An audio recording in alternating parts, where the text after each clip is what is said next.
9장 6절 말씀 보시겠습니다.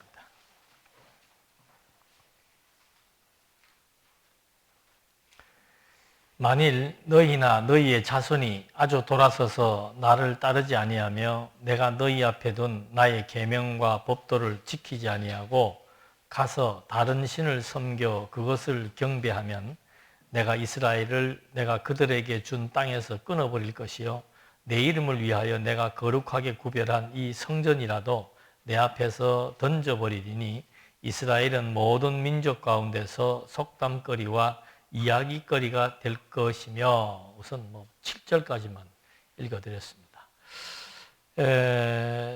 솔로몬의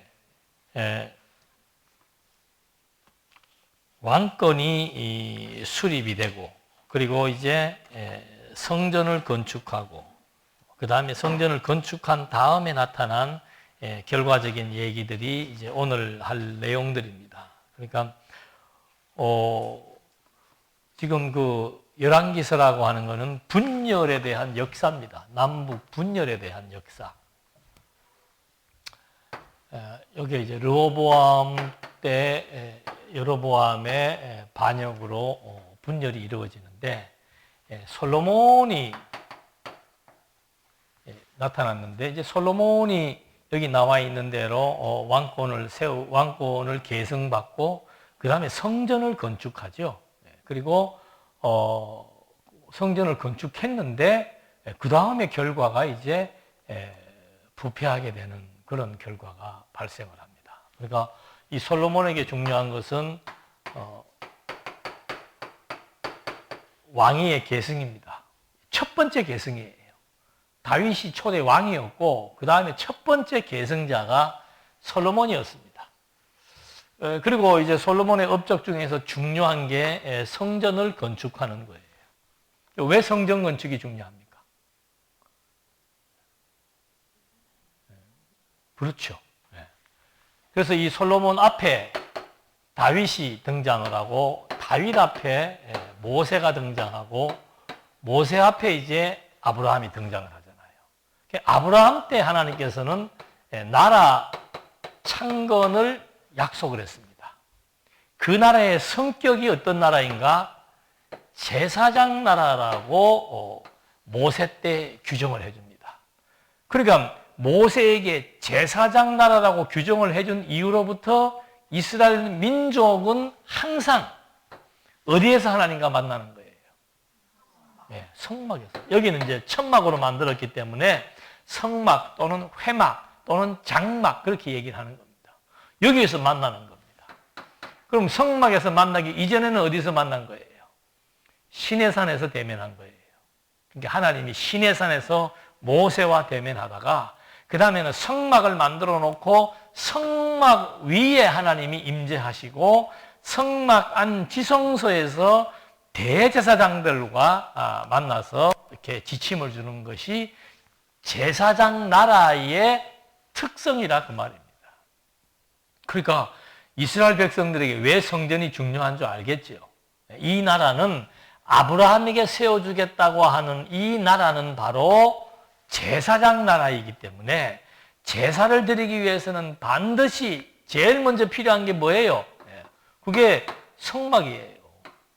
두 번째가 제물이 있어야 되고, 세 번째가 제사장이 있어야 돼요. 이게 이제 제사죠, 제사. 제사장 나라는 반드시 제사가 필수 요건입니다. 그게 다른 나라와의 차별성입니다. 다른 나라도 제사 드리는데요? 다른 나라는 우상한테 드리고, 제사 드리는 이 방법들이 다 달라요. 제물들이 다 다르고 제사 드리는 방식들이 다 다른 거예요. 그래서 그런 것들을 새롭게 규정을 해주고, 그렇기 때문에 이스라엘 민족에게 있어서 그 나라의 정체성은 무엇으로 가늠하는가? 바로 성막, 성전을 가지고 그 나라의 정체성을 가늠하는 거예요. 그러니까 성막이 잘못돼 버리면 이제 문제는 커지는 거죠. 그래서 하나님께서 다윗은 피를 많이 흘렸기 때문에 성전을 지을 수 없다고 얘기하셨고, 그 다음에 그러니까 이 성전이라고 하는 것은 뭐가 갖추어졌다고 해서 짓고 내가 하고 싶다고 해서 하는 게 아니에요. 성전은 하나님의 집이기 때문에 하나님이 짓고 하나님이 지명하고 하나님이 지을 때를 다 하나님이 알아서 다 하는 거예요. 그래서 이제 다윗 때는 이제 왕국을 창건하는 겁니다. 왕국을 창건하는 거예요. 아직 제사장 나라가 실현되지 않았어요. 왕국만 창건했지. 근데 이제 솔로몬 때 와가지고 성전이 만들어지면서 제사장 나라가 실현되는 겁니다. 근데 재밌는 것은 이 다윗에게 했던 약속이 사무엘하 7장 16절에 내 집과 나라가 영원히 보존되고 내 왕위가 영원할 것을 약속해 줍니다. 그러니까 다윗이 이스라엘의 초대 왕이니까 다윗에 의해서 세워진 나라, 그거 이제 왕국이죠. 그 다음에 다윗에게 주어졌던 그 왕위가 이제는 그 아들들에게 계속해서 계승될 것을 약속을 한 거예요. 근데 이제 솔로몬이 성전을 지었는데 지금 읽어드린 말씀대로 성전 건물 자체가 중요한 건 아니에요. 성전 건물 자체가 중요하면은 성전 지었으면 그걸로 끝나야 돼요. 성전만 지었으면 뭐 어떻게 마음대로 살아도 소용없어요. 마음대로 살아도 되는데 성전 지어놓고 하나님이 바로 하시는 말씀이 뭔가 하면은 너 성전 짓고 우상 숭배하면은 내 백성을 끊어버리겠다고 얘기하는 거죠. 근데 진짜로 다윗에게는 먼저 요 약속을 해주었고 그 다음에 솔로몬에게는 뭐라고 얘기해 주는가 하면은 한 지파만 내 아들이 되겠다. 열왕기상 이제 나중에 본문에 그게 나옵니다. 한 지파를 내 아들에게 주겠다는 거예요. 그러니까 12지파가 여기서는 통일이 되어가지고 12지파가 형성이 되어서 한 나라를 형성했는데 솔로몬 때 와가지고는 나머지 10지파는 이쪽 북쪽으로 올라가고 요 한 지파만 계승되게 될 것을 예언을 해주는 겁니다. 그래서 열왕기서의 내용에서 보면은 요 르호보암으로부터 시작해서 바벨론의 포로로 가기까지가 약 한 300여 년이 되는데 300여 년 동안에 남과 북이 계속해서 하나님에게 범죄하는 것밖에 없어요. 근데 왜 그럼 이런 범죄를 이렇게 했는데 그 기록을 여기에다 남겨 놓았는가? 도대체 남북이 하나님 앞에 범죄하는 것에 대한 의미가 뭔가? 그걸 여기서 밝혀주고 있는 거죠. 뭘 통해서? 이미 솔로몬에게 예언을 한 거예요. 한 지파만 어떻게 된다? 왕위가 계승된다고 약속을 해준 겁니다. 그 남북이 부패하고 범죄했음에도 남쪽의 왕조는 끊어지지 않고 계승되고 왕조의 정통성이 없는 북쪽은 722년도에 멸망을 하고 그들이 세웠던 왕조가 3, 4대를 이어가지 못한다는 거죠. 여기는 끝까지 아들에 의해서 계승이 되고 북쪽은 끊어진다는 겁니다. 그래서 열왕기 하에 와서는 유다 지파 외에는 유다 지파가 솔로몬에게 말한 대로 한 지파만 아들로 주겠다라고 한 거죠. 그 유다 지파 외에는 남은 자가 없는 거예요. 쉽게 말하면은 유다 왕조만이 왕조로서의 정통성을 가지고 계승된다. 왜냐하면 솔로몬의 범죄에도 불구하고 다윗과 세웠던 하나님의 언약이 우선하기 때문에 또 더 나아가서는 아브라함에게 세웠던 이 나라가 그대로 존속될 것이라고 약속했기 때문에 하나님께서 솔로몬에게 지금 먼저 약속을 해줍니다. 그거는 이전에 했던 약속, 후에 한 약속이기 때문에 더 근본적인 약속은 솔로몬의 범죄와 상관없이 이 나라는 영원히 존속한다. 솔로몬의 범죄와 상관없이 남쪽의 왕조는 계속해서 계승된다. 이게 이제 열왕기서의 포인트죠.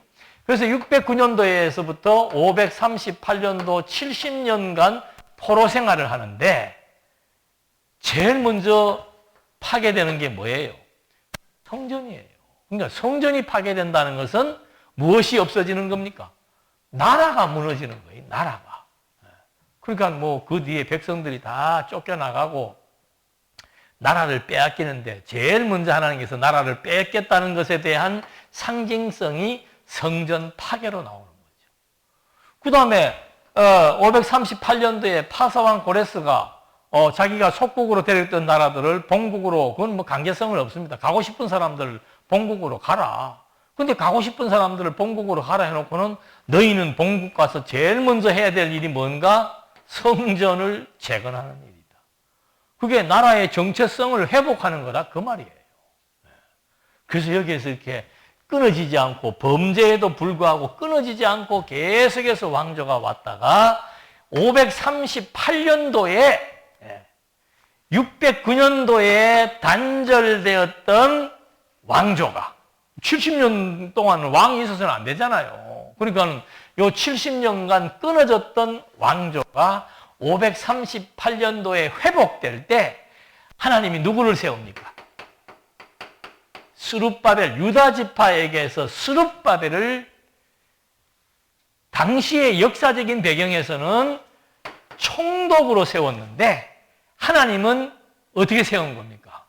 당신이 직접 당신의 황제의 황금 도장으로 하나님께서 스룹바벨을 쓴다고 해서 스룹바벨은 하나님의 도장으로 하나님이 직접 세우는 거예요.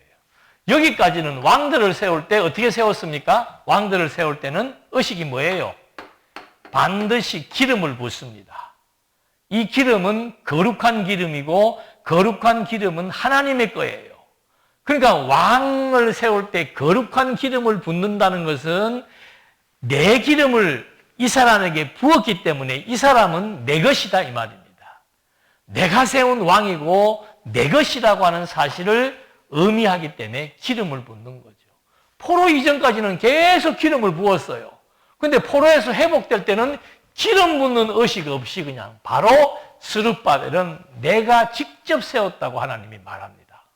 그리고 또 누구를 세웁니까? 대제사장 여호수아를 세우는 거죠.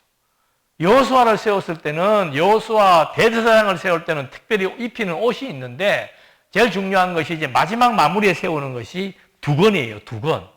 근데 그 무명으로 만든 그 두건에다가 여호와께 성결이라, 이 대제사장은 하나님의 제사장이라는 것을 이제 딱 증명해 주는데 그때 쓰는 모자를 금과 은으로 만든 금관을 세워주는 거예요.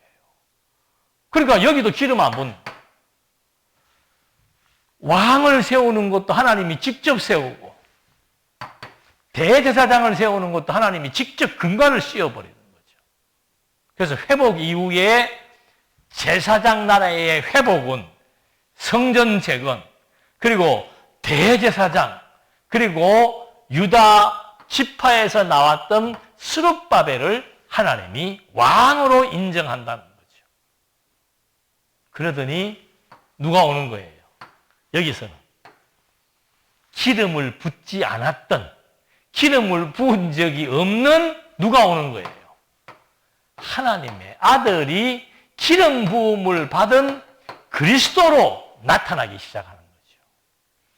여기도 기름 안 부어도 스룹바벨 하나님이 인장으로 써버리잖아요. 예수님은 왜 기름 부음을 받지 않았는가? 예수님은 유다 지파로서 오신 왕인데 왜 기름 부음을 받지 않았는가? 당신이 누구니까? 하나님의 아들이니까. 그러면 기름 부음 받았다는 것을 어떻게 입증할 수 있는가? 당신이 기름 부음을 받았던 선지자 왕 제사장의 직무를 혼자서 다 완수해 버린 거예요. 구약시대 때는 상권이 분리되어 있습니다.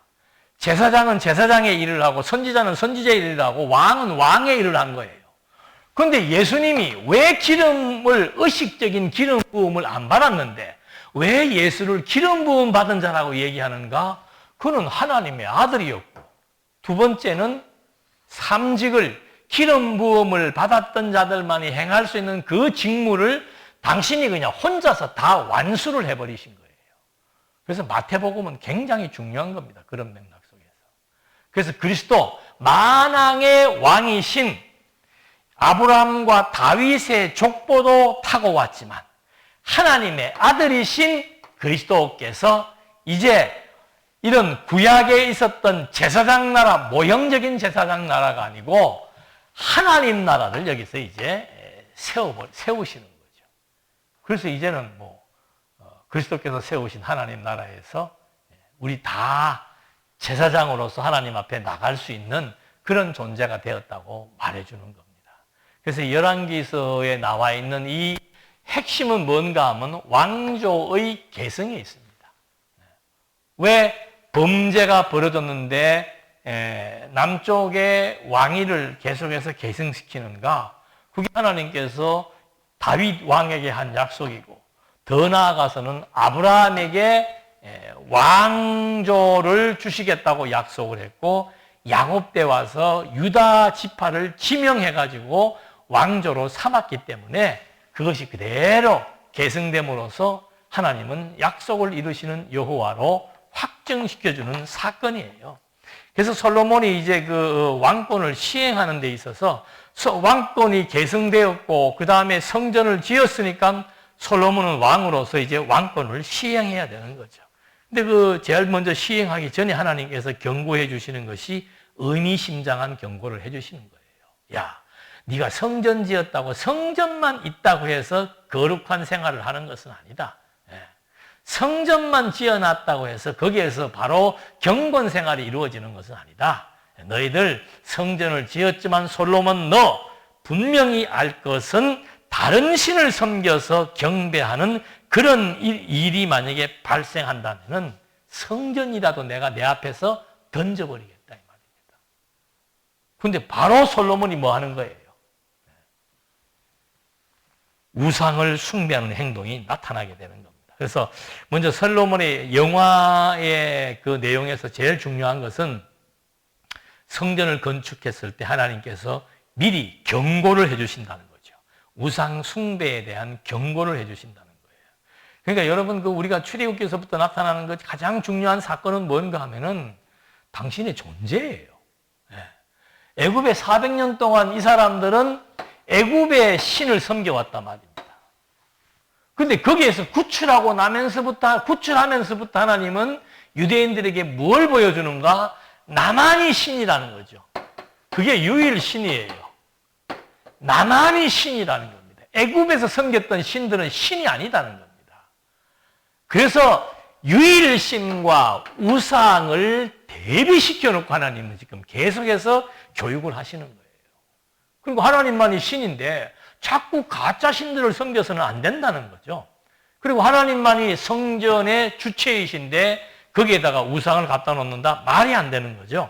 그래서 먼저 그거에 대한 신에 대한 경고, 성전에 대한 분명한 용도는 하나님만이 성전의 주인이시며 하나님만이 유일신이기 때문에 그분만을 섬겨야 된다는 것에 대한 기본적인 정신을 다시 한번 확인시켜주고 그 다음에 솔로몬 시대에 막 엄청난 영화를 누리게 된 거죠. 금과 은과 이건 엄청난 분량의 것들이 들어왔는데 그 분량 때문에 그 영화로운 상황 때문에 도리어 솔로몬은 그 영화를 여호와를 위해서 써야 되는데 자기를 위해 쓰다 보니까 이제 결국은 타락을 하게 되는 겁니다. 그래서 이제 그렇게 많은 그 돈이 들어오고 엄청난 재산이 생기다 보니까 그걸 가지고 군비 확장에 쓰게 되는 거예요.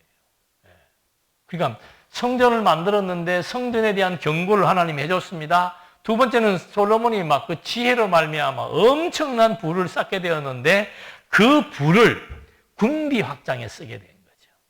그래서 나중에 솔로몬이 쓴 시 중에 이런 것과 연관된 시가 뭐가 있겠습니까? 여호와께서 집을 세우지 아니하시면 세우는 자의 수고가 헛되고 여호와께서 성을 지켜주지 아니하시면 그 성을 지키는 파수꾼이 다 허사라 이 말입니다. 파수꾼이 잠 안 자고 지켜본들.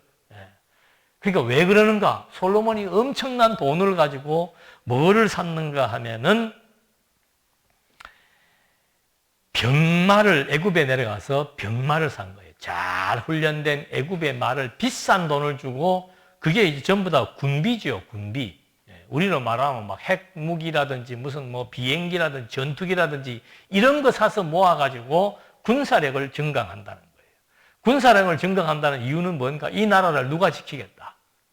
왕인 솔로몬이 지키겠다는 거죠. 어림없는 소리예요. 만물이 주에게서 나왔기 때문에 이 나라가 하나님에게서 나온 하나님의 나라이기 때문에 하나님이 다스립니다. 그게 신정 통치예요. 그러니까 이스라엘 민족은 하나님이 다스리는 거예요. 그래서 하나님이 모세를 불러서 중보자로 세우고 아론을 불러가지고 제사를 드리는 중보자로 세우는 거예요. 근데 지금 솔로몬이 왕도 마찬가지지요. 하나님이 왕을 세우는 이유는 뭔가? 하나님의 나라이기 때문에, 하나님이 세운 나라이기 때문에 하나님이 세운 왕, 그래서 기름을 붓는 겁니다.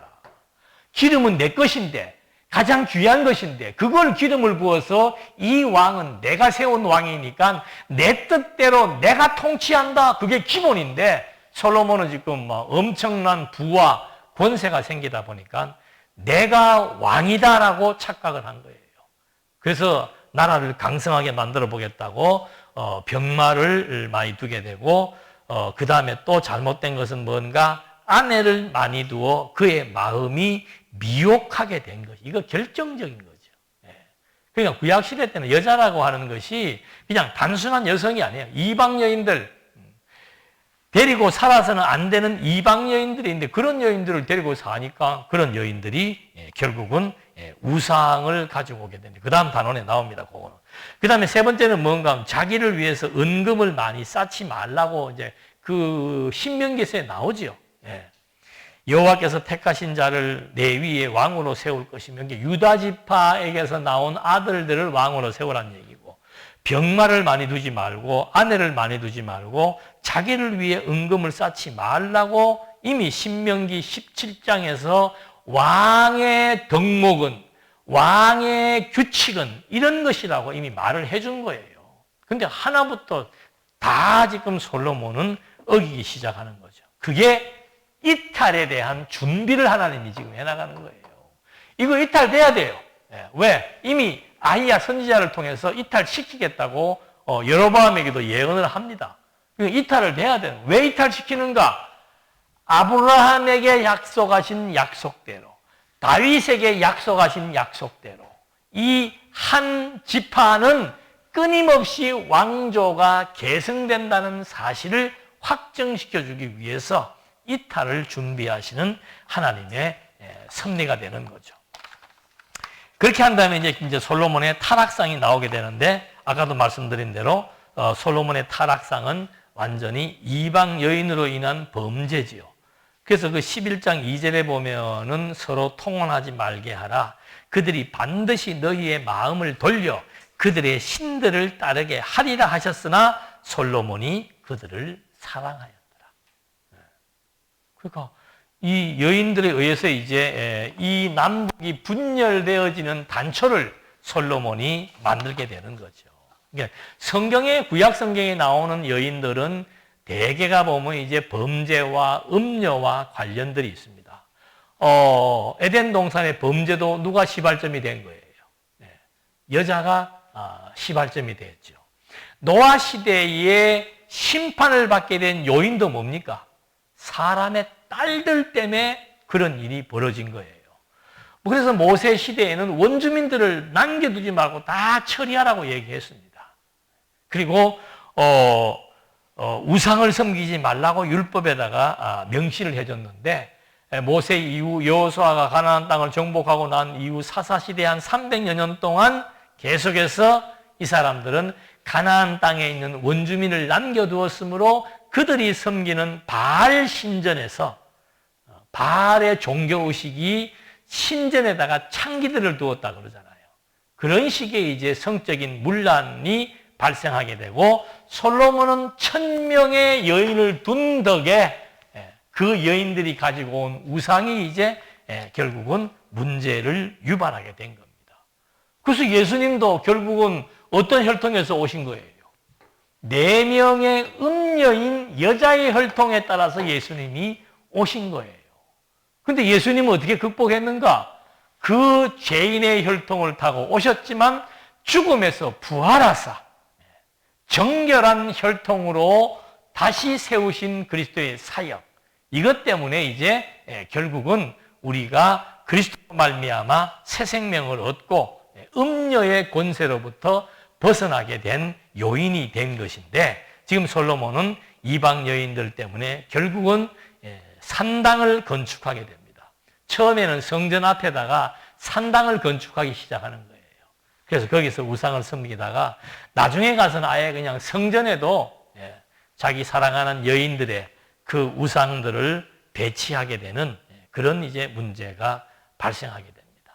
여기저기 막 산단 짓고, 그 다음에 우리가 한 가정 꾸리는데도 경제적으로 많이 어려운데 여기는 1000가정을 꾸려야 되니까 얼마나 많은 돈이 필요하겠습니까? 그래서 결국은 백성들 건축 사업, 즉 다시 말하면 신전 건축 사업 때문에 백성들을 강제 노역을 시키고, 그리고 돈이 많이 필요했기 때문에 세금을 징수했는데, 그 당시에 세금 징수의 액수가 1조 2천억이라고 합니다.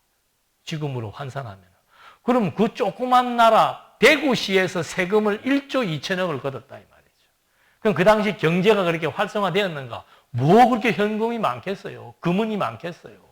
그러니까 엄청나게 백성들을 착취했다는 얘기죠.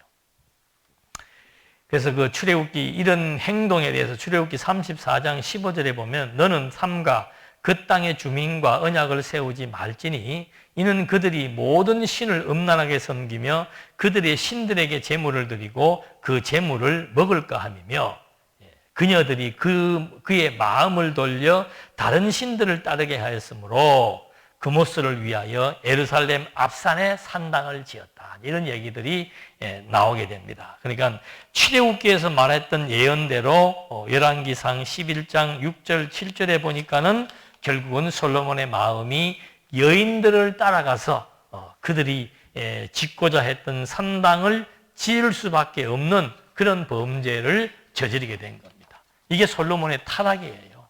그렇게 타락하니까 마지막 종말의 내용에 와서는 이제 어떤 일들이 벌어졌는가? 솔로몬이 결국 이제 여인들을 따라서, 사랑하는 여인이었기 때문에 그 여인들을 따라서 우상을 숭배하게 됩니다.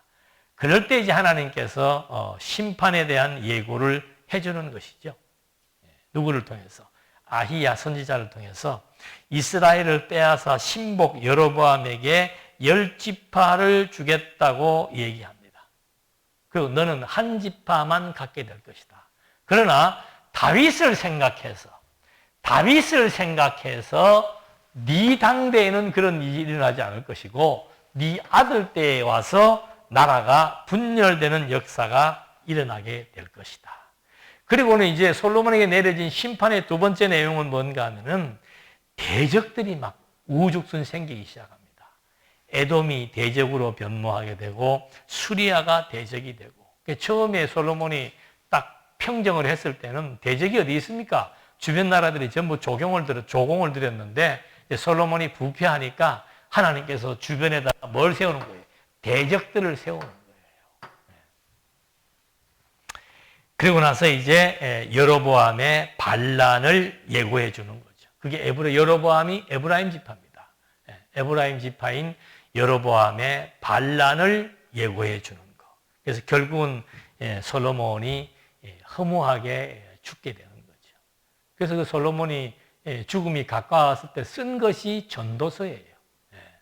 인생을 내가 정말 여호와를 경외하며 살아야 되는데 내가 그 주어진 권세와 부귀영화를 잘못 쓰고 이 성전의 소중한 가치를 건물에만 두었다는 거죠.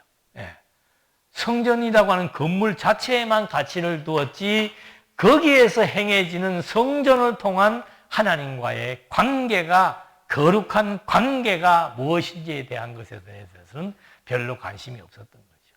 그래서 결국은 성전 알기를 우습게 알게 되고 하나님 알기를 우습게 알게 되면서 여인들에게 심취해가지고 결국 우상을 숭배하고 나중에는 성전에까지 우상을 갖다 놓게 되는, 그러다 보니까 이 이후에 609년까지 솔로몬 이후 르호보암 때부터 609년까지 약 한 300년 동안에는 백성들에게 율법도 낭독해주지 않고 뭐 제사도 온전히 드려지지도 않고 완전히 남북이 난리를 치는 거죠. 그러니까 성전은 그 이스라엘 백성에게 가장 중요한 장소성인데 여로보암이 북쪽으로 올라가고 나서부터 제일 신경을 쓴 게 뭔가 하면 이 민족이 하나님의 백성이라면 뭐가 있어야 돼요? 성전이 있어야 되는 거죠. 성전은 예루살렘만 있다고 못을 박아 놨기 때문에 뭐 성전은 못 짓더라도 산당이라도 짓자. 그래가지고 산당을 두 군데 먼저 짓게 한 거 아닙니까? 그럼 그만큼 이 성전이라고 하는 것은 중요한 건데 남북이 계속해서 범죄를 저지르게 되는, 그래서 이 솔로몬의 부패는 하나님의 예언대로 남북의 분열의 단초가 되었고, 남북을 이렇게 분열시키는 하나님의 의도는 뭔가? 남북이 분열되어져서 남북이 범죄했을 때 북쪽은 3, 4대마다 왕조가 끊어지지만 남쪽은 하나님의 언약 때문에 왕위가 영원할 것이라고 다윗과 세웠던 언약 때문에 하나님께서 왕조를 계승시켜 나가신다. 그래서 하나님의 언약은 신빙성이 있고 그 언약을 세우신 하나님은 정말로 믿을 만한 분이라고 하는 하나님에 대한 확정, 이것을 주는 것이 열왕기서의 근본적인 의미라는 거죠. 그래서 성경은 여러분 이렇게 뭐 솔로몬이 부패하니까 남북이 분열되었습니다. 솔로몬의 말로를 보십시오. 절대 여러분 부패하면 안 됩니다. 이런 얘기가 아니라는 거예요. 전체를 보게 되면 솔로몬의 부패를 통해서 남북이 분열된 요 사건에 앞선 하나님의 언약이 무엇인지 그걸 확인해야 이 사건은 하나님은 이름에도 불구하고 언약을 이루시는 여호와이시구나. 하나님의 왕조는 절대로 끊어지지 않는구나. 왜? 이 왕조를 따라서 그리스도가 오셔야 되기 때문에, 이 성전을 통해서 참 성전인 그리스도가 성전을 건축해야 되기 때문에, 이 제사장의 지파를 따라서 영원한 제사장인 그리스도가 오셔서 생명성전에서 영원한 제사를 드림으로 말미암아 영원한 하나님의 나라가 세워진다는 것에 대한 약속을 반드시 이루실 것이라는 것에 대한 증거로서 이스라엘의 역사, 제사장 나라의 역사가 중요하다는 사실을 확인해 본 겁니다. 약속대로 일찍 마치겠습니다. 기도하시겠습니다. 은혜와 사랑이 풍성하신 하나님 아버지, 감사합니다. 우리 이스라엘 역사를 통해서 정말 그리스도를 통해서 세워진 하나님 나라에 대한 중요성, 그리고 가치를 또 한 번 확인해 보며 정말 그리스도의 공로가 우리 삶의 의미가 되며 영원한 하나님의 나라가 우리 삶의 목표가 될 수 있는 그리스도인으로서의 거룩한 생활이 아름답게 영위될 수 있도록 인도해 주시옵소서. 예수님의 이름으로 기도드립니다. 아멘.